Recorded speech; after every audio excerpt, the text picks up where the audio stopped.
Talofa, olo e mai mo mai le tautua le ala talua le KVZK TV, Pango Pango, America, Samoa.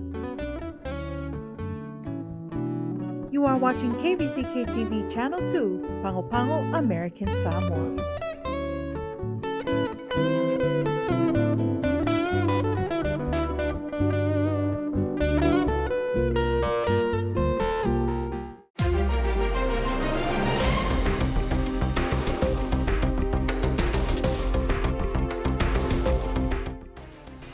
Fesilingia ele mota maulunga sui ele moto ngase malumtanga luenga soifu maloloina. Faawau talanoanga mo swinga ele faavae.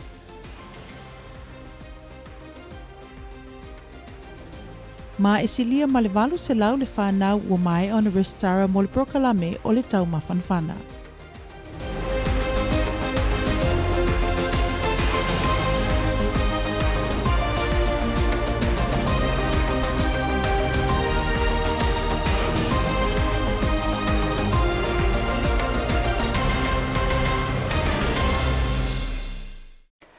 Whaatalo whātu le mai moa tāpua i mai o le atunuu o se whapoponga le nei o tala mai lau KVZK. Moa atu o le tai au nei na tūla i ei ilomo le mota maulunga sui mai le mtanga luenga sui fu maloloina ma sui mai le mota o ngase le LBJ e tali i fisili o le mota e tūsai ma le tūlanga uali ia e mai ai tutonu o nofuanga whaanofo e sea i le si i ilunga o le whainu mero tangata wa afia iaunga o le COVID-19 fumaliva le ana malanga mai hana lulu le vaiasa wa tea. Le tūlanga o loo atu ngalu i ai le mota, maulunga whaapea le atunuu. I le mota o ngase po ua lava tā pena masauni tatu mauta o ngase. Pe a whai ai a fia le atunuu atoa le vairusu e COVID-19 fumaliva. Ma fesilingi ai fo i le tūlanga o fuafuanga wa lato tā pena i ai. E whaasala ma moli ai se tasi du la fono. Pe a le wha maoni le whaatunguina o fisili i lunga le talo fa pass. E fia malanga mai ai le atunuu. O se au telenga le nei o le reporti. Naomi Setemi o tu ufisili e a fionga i senator le mota maulunga sui o le DOH ma le LBJ na tula i lumo le mota o na o le fia malamalama i fufuanga mtapinanga o loo whaatinoina ma o loo ngā luluai le task force i le puipuinga o le atunu umai le nei wha mai matautia o le COVID-19 fumaliva. O le popolenga i le mota o na ola msoifua o le atunu pe a whaia e saufia mai i whafuaunga o le wha mai i le COVID-19. O le ana fisilingi ai e le afionga le senator ia manga lei moli mau e whapea. Le ua sauno atu le tata e komita. Me me tonu aneta o watu se fasili. Se i whapapura mai ali i kotomiti mo tusara. Le mea le atu malua i le mauta. I wha mai leo na mata mai tasi lima ono le o totu sunga le vali. Po le ate mafuanga. Se i whapapura mai i totu sunga le mafuanga o e lunga totu sunga le vali. Afia fo i mele mama i tatu pokalama. Ana tali tamai taifo mai a Dr. Elizabeth Lauvao e whapea. Pe wo mai i le flight nei o so tele.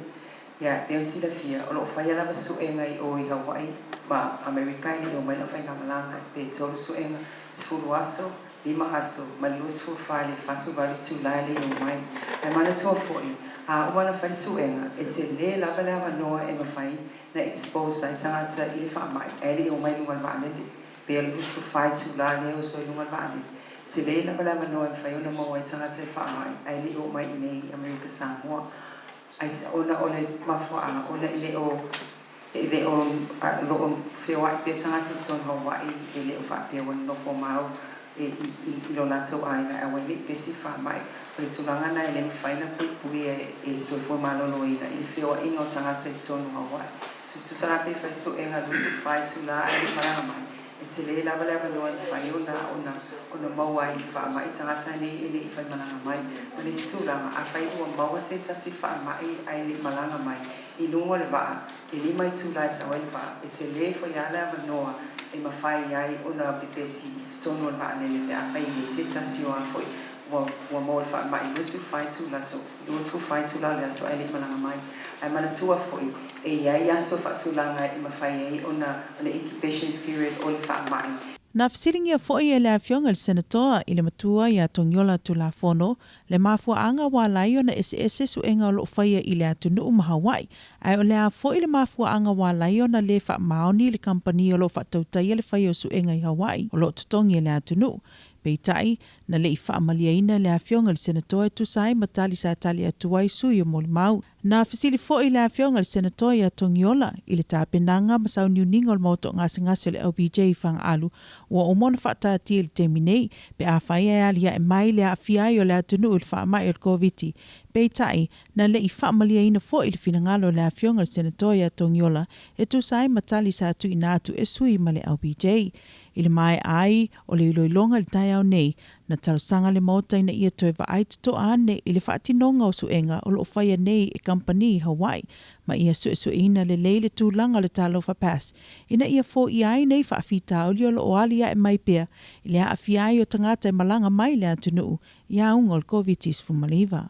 O mata upu i le swinga i sui whaipule o le mota o sui na mafuli i ai talanoanga le komiti i le asolo na lua o talanoanga o mata upu e ala i swinga o le whaavae. O lou tofi o lou whaasinamanga ma lou whaavae. O le anava tau leo le whaamoemoe pe o le whiangai ma le komiti. O lo o ilo luino le whaavae o Amerika Samoa.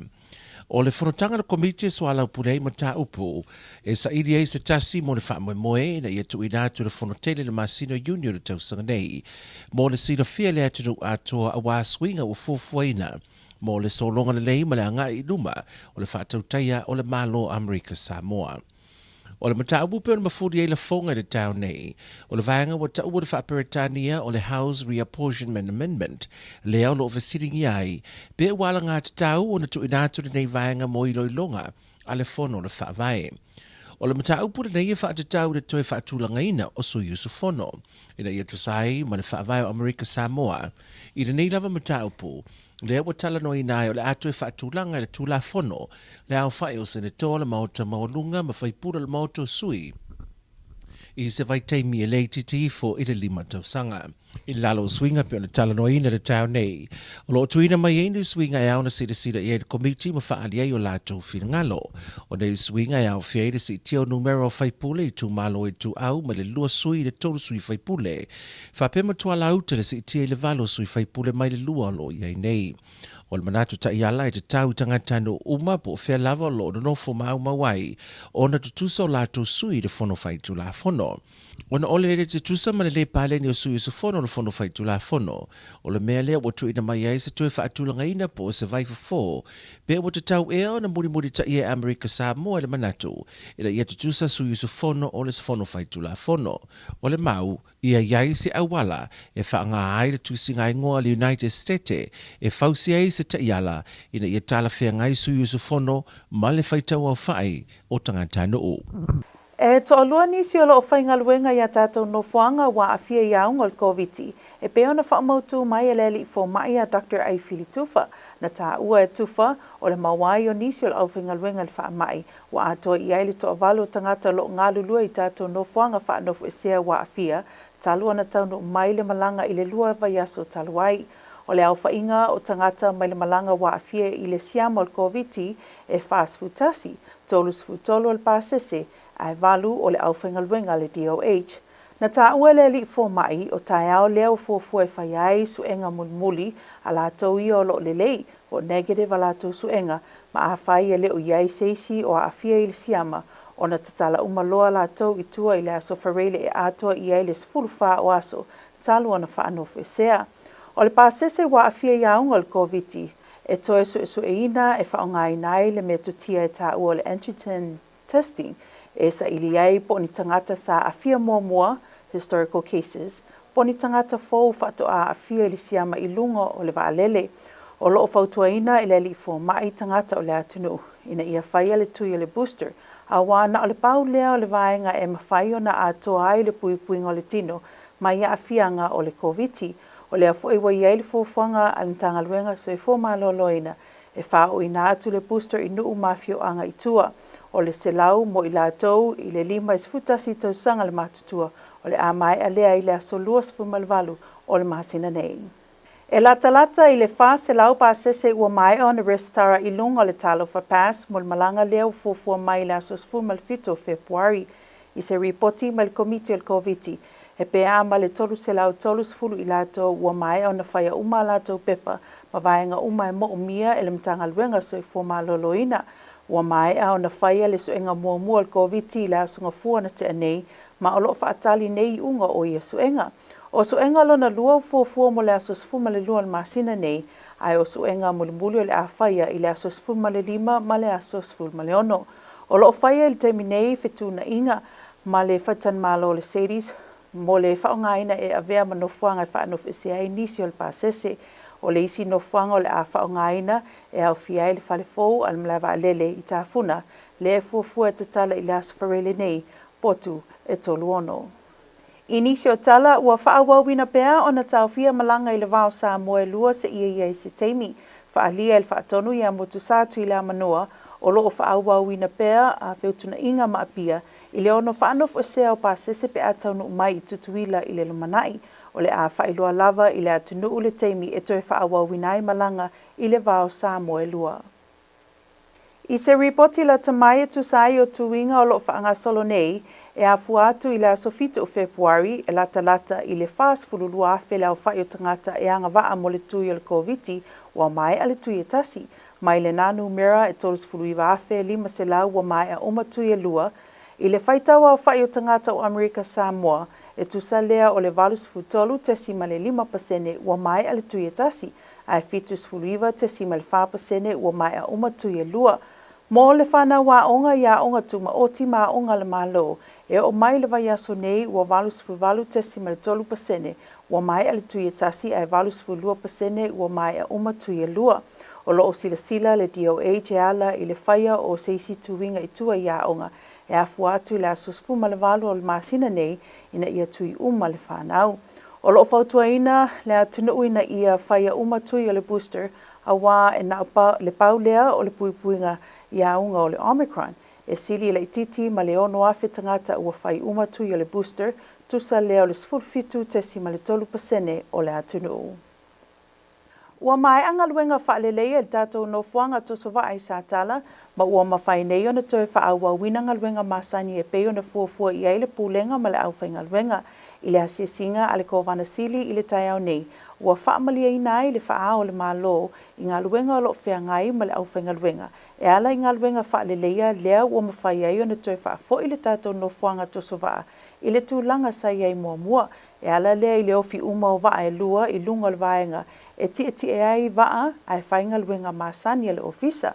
Na sau noa le awhionga I a tongiola tu la fono. O le naunau ta inga o le tātou no fuanga toso waa, o le mawhai leo na toso se waa e peresini. E le ngata e le leise se leni e maua mai ai. Ai o le a tūlanga le lei ai foi, le whaata waina o le tātou no fuanga mo ngā luenga whapenei. O loo tā pena le mtanga luenga o wa aia tangata whainga luenga le malo I lana prokalama o le SYEP. Le o loo fuafua e amatalia I le masina o Yuni o le tausanga nei. E silia ma le valu se lau le au whai o whanau o le a whaamanueina e whaawhainga luenga I le nei prokalame o le tau mawhanawhana. O se awa noa tā ua tele mo alum whanau o le atunu. Mai le sful whātausanga I le luas ful whātausanga le mātutua. E whainga luenga ma o auina le tomai tūlanga o ngā luenga ese o loi tutono o le atunu. Ai whapea foi o na iloa ai le tamai titi, o na filifili I le ngā luenga e fianga lue ai I le lumanai. I le whamanatu ai o le aso e whaatawa I nai le alofa, Valentine's Day, ua tonu ai e le whaatonu ma le awhanga luenga o le mtanga luenga o whaatuanga, e whaia se maketi whaapito e le sui ngā ulo le atuvasa. E whaatawa ai o loa ai mai se lava o fungala au ese mo laumana mea, I le nei aso whaapitoa. O le aso wa tā ua le Valentine's, o le aso e whailo ailo o lofa I le isi tangata, o le tinama le tama o tamaiti, ia whaapea ai foi maisi ua nanau I ai se isi I le atausanga ma le atausanga. Usi mai ale mai moa I le tātou tala I le tau.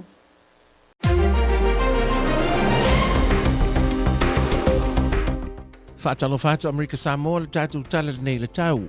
Mo le ponei e mātele na aua oa ta apisora timu, mālu e whetu valu, vevele valu, sa viri mai sa e se fulu I le se fulu ni mamai le leitu la.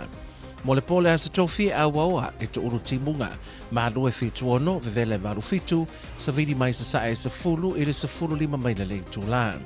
Mo le asa faride o le asa lua e matele na a wawa, e ta episode timu, ma lue fituono, vevele o le e varu fitu, pa pe sa vidi mai sa sae e sa fulu ili sa fulu lima mai le le tula. O le tatu tala na le tau mo Amerika Samoa.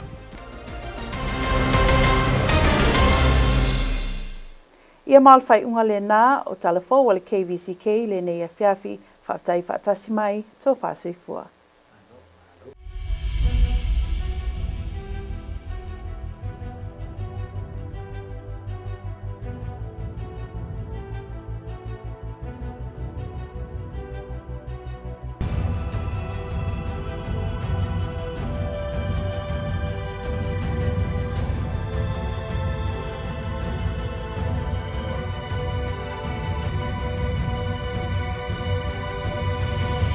This is our stunning American Samoa, home of KVZK TV.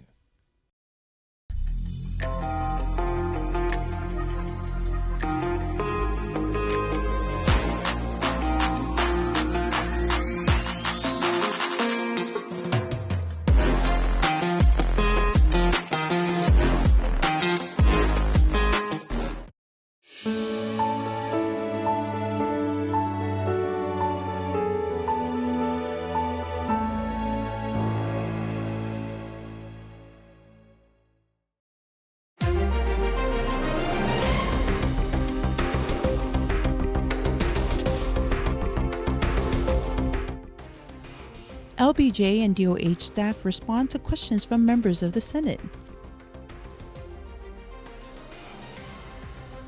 The Constitutional Review Committee spends most of the morning discussing reapportionment amendments of Tualaota District, and more than 800 students registered for this year's Summer Youth Employment Program.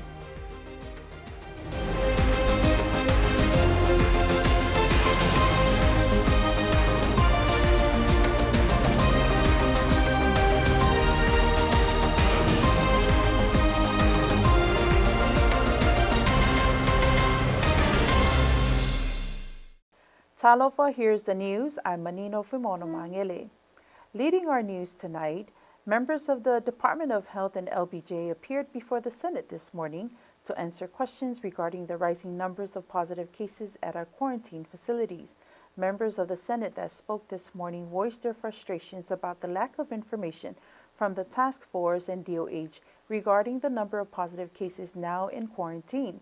Senator Ma'ofa'aumugongo did not mince his words when he asked the witnesses to stop lying about the information now in the public forum. Here is more.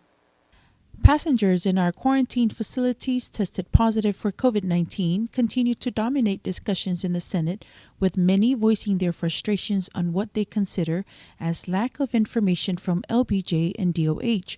Ma'ofa'aumugongo said the overwhelming majority of local residents are convinced they will have only themselves to thank rather than the DOH or LBJ if the territory wins its battle against COVID-19 pandemic. Senator Tongiola called for a clear roadmap from the LBJ and DOH on how the territory's main hospital is going to cope with the influx of patients in the event there is community transmission. Tongiola also said, pointing to other countries and suggesting that many people are left wondering where we are heading with our preparation.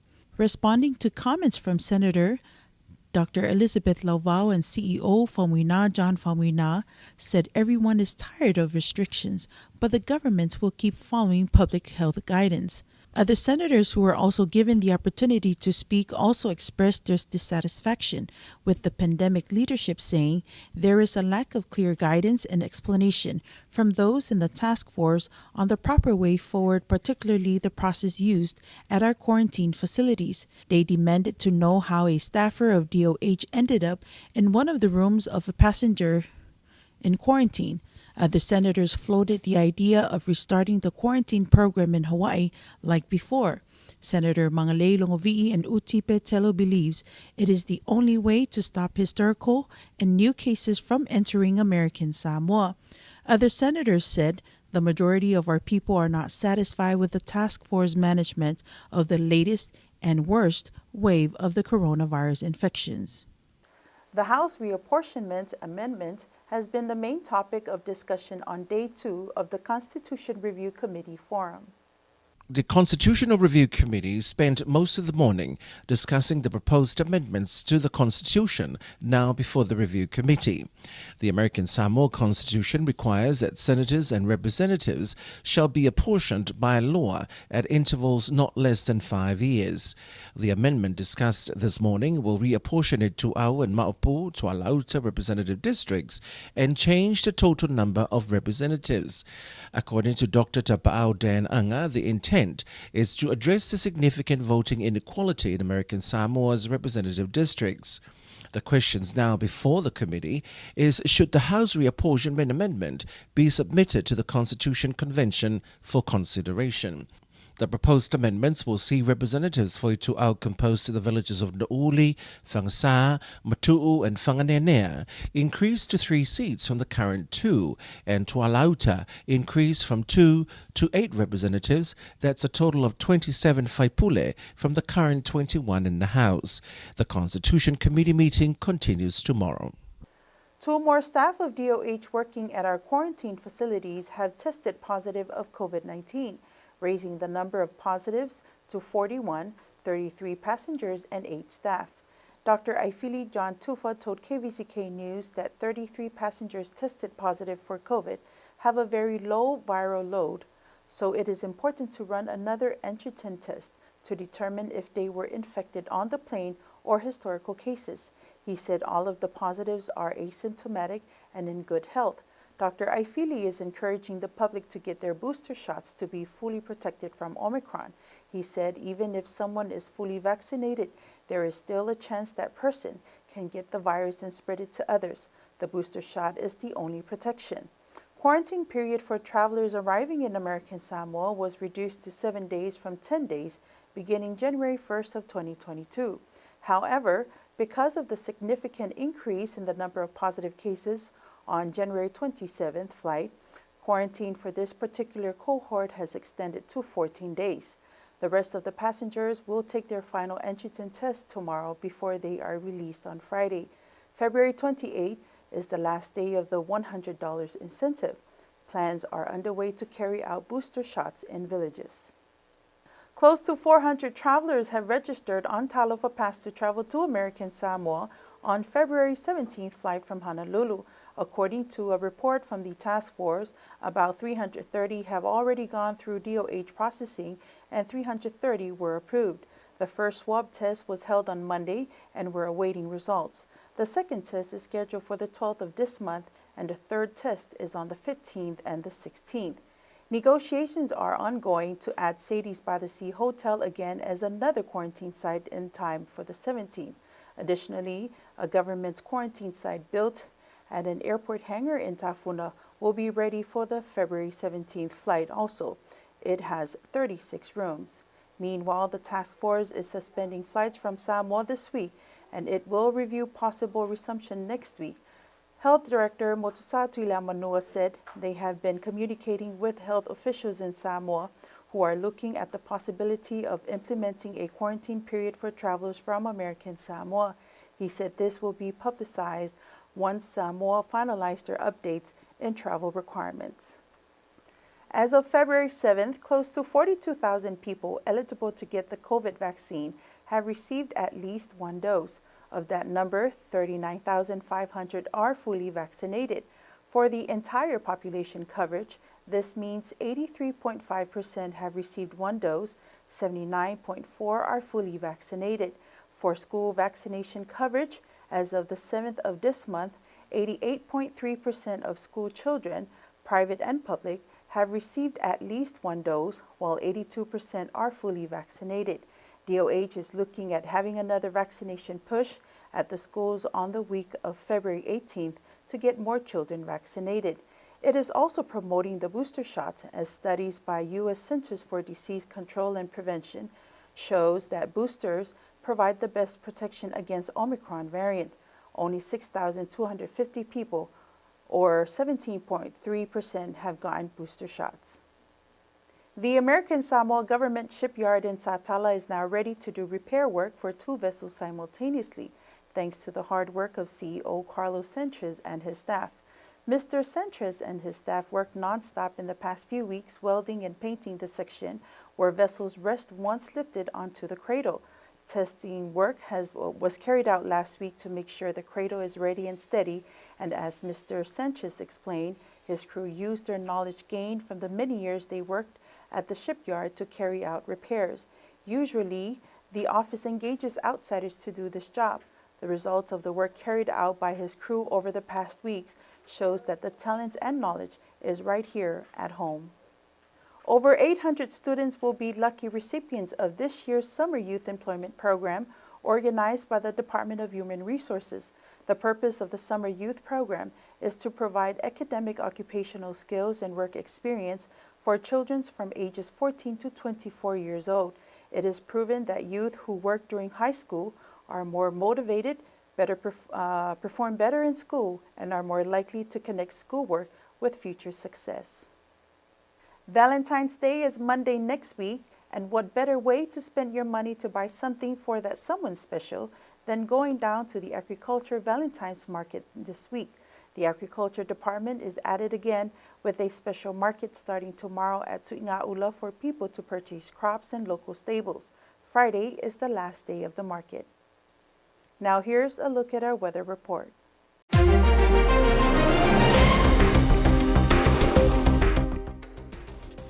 Talofa, here's your weather for tonight. Mostly cloudy, scattered showers, lows around 78, highs around 88, with east winds of 10 to 15 miles per hour. For Thursday night, mostly cloudy, numerous showers, lows around 76, highs around 87, with east winds of 10 to 15 miles per hour. Friday through to Tuesday, mostly cloudy, scattered showers, lows in the mid-70s. Highs in the upper 87s and east winds of 10 to 15 miles per hour. And that's your weather.